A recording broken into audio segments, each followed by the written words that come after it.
Hi. It's been like 2 months. Did not intend for that to happen, but it did.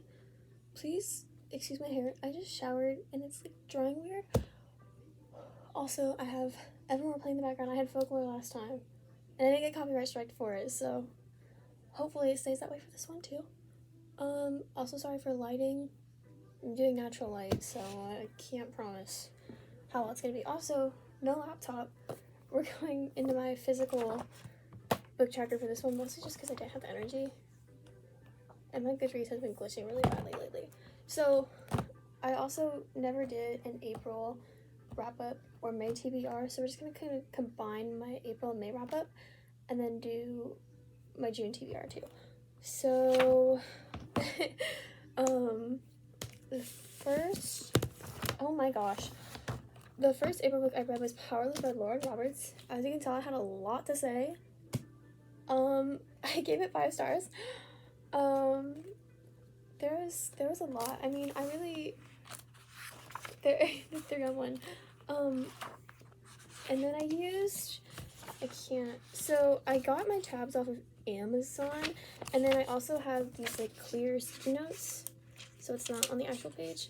I don't know if I'm ever gonna go back and actually write in it, but I have a lot to say. I thought it was really, really good. A lot of people say that it's like a Hunger Games knockoff, and I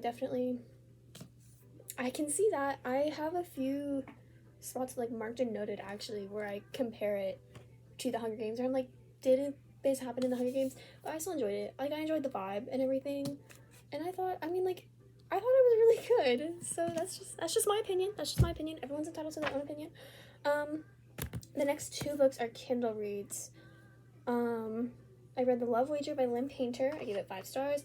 I thought it was really sweet. I buddy read it with one of my my Goodreads friends, and I thought it was really fun. It was quick. I finished it in just a few days. So 4 days, I think, if I'm doing my math right. But I thought it was fun. I mean, it was just like a quick, easy read, so. And then also on my Kindle, I read The Bodyguard by Catherine Senner. I had this recommended to me by one of my Goodreads friends. It did not disappoint. There's fake dating. There's He Falls First and Harder. Like, it is so good. I loved it so much. Next, I'm gonna save this. I read probably my second most anticipated read of 2024, which was The Reappearance of Rachel Price. I gave it 5 stars, but it was definitely up and down throughout this book. Like, I love Holly Jackson. She's one of my favorite authors of all time. You can't see it, but I have the entire Good Girls Guide to Murder series, and I also have 5 Survived. I love the Good Girls Guide to Murder series. I can't wait for the show on July, Netflix. I'm so excited.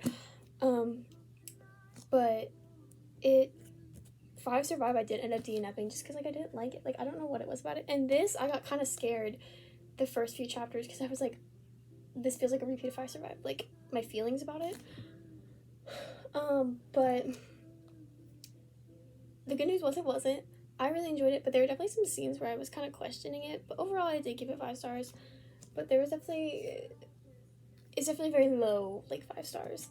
Like, it could have definitely been like 4 stars if you ask my job. Then probably my most anticipated read of 2024, one of my favorite authors ever. I don't know why I keep moving my hair. I'm so sorry. Funny story by Emily Henry. I love Emily Henry so much. I would do anything for her. Okay. I gave this book 5 stars, obviously. And Emily Henry has written a lot of tropes. Okay, we've done the fake dating. We've done the what is it? Second Chance with Happy Place. Friends to Lovers with People Meet on Vacation. I know in the UK it's like You and Me on Vacation. I don't know why it's like that, but it is. I don't really know what was going on in Book Lovers, but there was something going on. It was like the big city girl, small town guy kind of thing. It was weird. I mean, I liked it. But anyways, and one of my favorite tropes of all time is like fake dating, especially romance. I mean, that's really only when it happens, but still.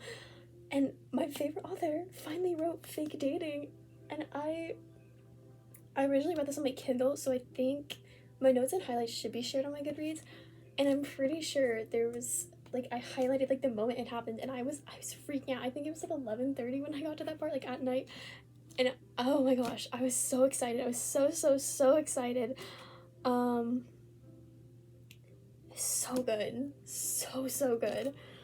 She never disappoints me. Speaking of disappointments, however, we have Happily Never After by Lynn Painter. So I read, this was a May read. Sorry, so it was Funny Story. I was very disappointed by this. Oh wait, let me digress real quick. This has smut, so just read it with a grain of salt. If that's not your thing, if you're a minor, you know, no judgment. Like, if you don't want to read smut, don't read smut. There's no judgment here. The Bodyguard, no smut that I can remember, but I'm pretty sure, yes, the Love Wager did have some smut in it too. So just I need to get better about, like, saying that in advance, because I will recommend other people's books and forget to say that, and then I feel kind of bad, but it's fine.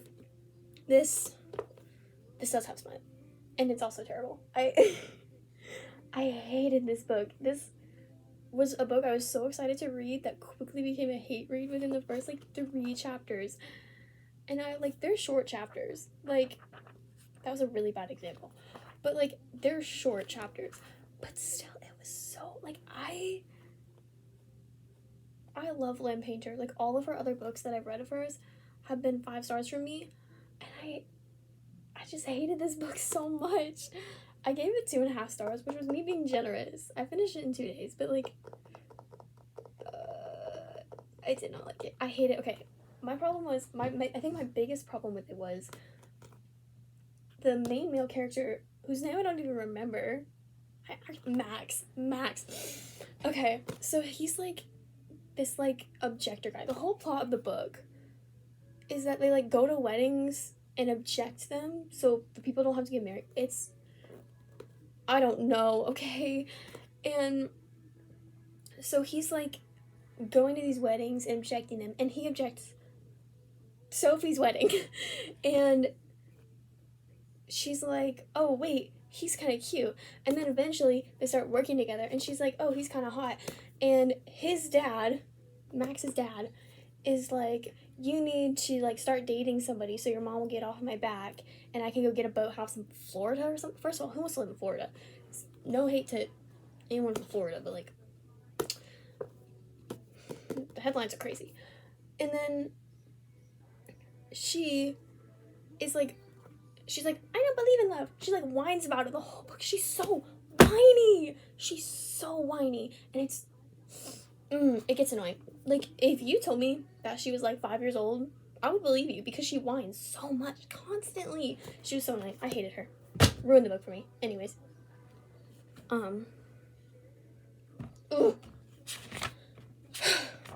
a bit of a happier note, remember when I read the April+May, and I mentioned that in my March and April video? I guess it really affected me more than I thought it would, because then I read Bride by Ali Hazelwood. First of all, I made a short about this, and somebody commented, I can't remember what, I can't pull it up right now because I don't have anything else, I only have my camera, but they're like, oh, if I remember, it's like, not the weird werewolf alpha shit, and I was like, you know what, I don't want to hear it, because guess what I gave this book? 5 stars. 5 stars. It was good. It was silly. Like, it's a vampire and alpha werewolf marriage of convenience, and she knows that it's dumb. Like, she just has a good time with it. The ending was very serious. I was kind of going through it at the end, but, like, it was still fun. Like, I had a good time. I picked this up because I was like, I need a break. I need something better than this. So I picked it up, and it was fun. It was my first Ali Hazelwood book. I do have a love hypothesis, but I don't know if I'm gonna read it, honestly. I don't know how I feel about that one, but, like, there's a bird. It was really, really good. There is smut in this, though, and it's, yeah, you know what I mean. So just beware of that. It is really, really good though. So I do actually very highly recommend that one. And I was going somewhere with that. It'll come back to me. Not long. Okay, anyways, on to the June TBR. I'm currently reading, let me see if I can pull it up. I'm not gonna pull up the cover, but I'm currently reading, oh, you can see me, When in Rome by Sarah Adams. It's my first Sarah Adams book. A lot of my Goodreads friends really like her, but I'm kind of hating it. I'm 20% in, but I'm kind of hating it. The main male character is fine. I don't have any problems with him. It's the main female character. Like, every time I get to her chapters, I'm like, it's this bitch again. Like, she just makes me so angry. Like, constantly. She gets on my nerves. It's fine. It's just pixels on a screen. It's anyways, onto the physical aspect of it. We have What Happens After Midnight by K.L. Walther, I think that's how you say it. I think it came up on my Goodreads recommended, and then I also saw Judah Blackford on YouTube reading it, and I was like, okay, so I picked it up, so we'll see if I get to it this month. Next is Beach Read. I'm doing a reread of it. The last time I read it, I think, was in 2021. I'm not even kidding. It might have been 2022. It was 2022. I read it in 2022. So, and it was over 2 years ago, because I read it at the very beginning, and I was very excited. I'm actually going to annotate it this time around, and I already have my little cheat sheet ready, so I'm very excited. This is what got me into romance, so it got me into Emily Henry. Like, this is very excited for a reread. One of my favorites. Next we have Divine Rivals by Rebecca Ross. I've heard good things about it. Very popular on Book Talk, so I was like, let's give it a try. Okay. This is a library book, so I kind of have to finish it in June. So this is one book I know for sure that I will be finishing this month. And then, last but certainly not least, we have Once Upon a Broken Heart by Stephanie Garber. I'm very, very excited for this series because first of all, the cover, I mean, just like, it's so pretty. Like, I love pretty covers. I have tried Stephanie Garber before. I do have Caraval somewhere on my bookshelf, and it's like, I DNF'd it. That's where that was going. I DNF'd it. But I'm giving her a second chance, and everyone says Once Upon a Broken Heart is really, really good. So we're just gonna take everyone's word for it. We're gonna give it a shot. I'm very excited though. I am pretty excited, I will say that, because it is popular just about everywhere I look, like not just on Book Talk, not just on Goodreads. You know, sorry, there was like a screaming kid. I don't know who that was. But so I'm very excited. So that's my wrap up. It's my TBR. I'm very excited. Hopefully I can actually finish all of this month though, because I remember I got ambitious with my last TBR and then I only read like 4 books. But anyways, I hope you have a great day, and thank you for watching, and I love you all so much.